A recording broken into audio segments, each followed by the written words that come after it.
هل يكسر الراقي سلسلة انتصارات العالمي ويبعث المنافسة من جديد على لقب دوري روشن؟ اشتركوا في القناة ولا تنسوا الإعجاب. يتبارى النصر ضد الأهلي على ملعب الأول بارك في مدينة الرياض في إطار قمة الجولة 30 من دوري روشن السعودي، ويحتل رفقاء رونالدو المركز الأول ب76 نقطة وبفارق 10 نقاط كاملة عن الأهلي الذي يحتل المركز الثالث ب66 نقطة مع مباراة مؤجلة.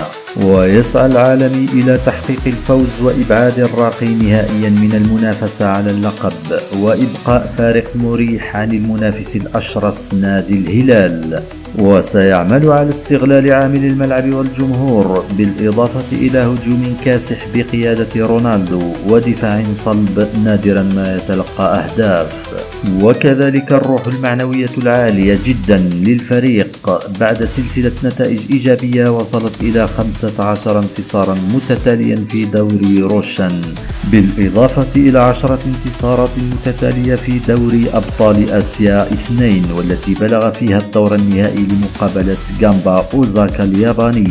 وتعود آخر خسارة للنصر إلى شهر جانفي 2026 أمام الهلال، بينما يدخل الأهلي المباراة منتشيا بتحقيق لقب دوري أبطال آسيا للنخبة وللمرة الثانية على التوالي.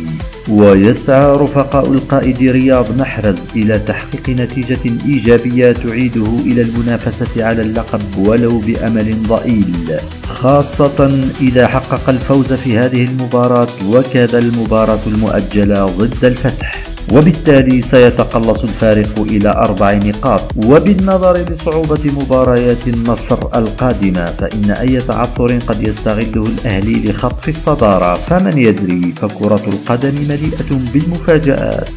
وبالنظر للنسق العالي والقوي للنصر وتذبذب نتائج الأهلي في دوري روشان بالخصوص، فإني أتوقع فوز العالمي بالمباراة.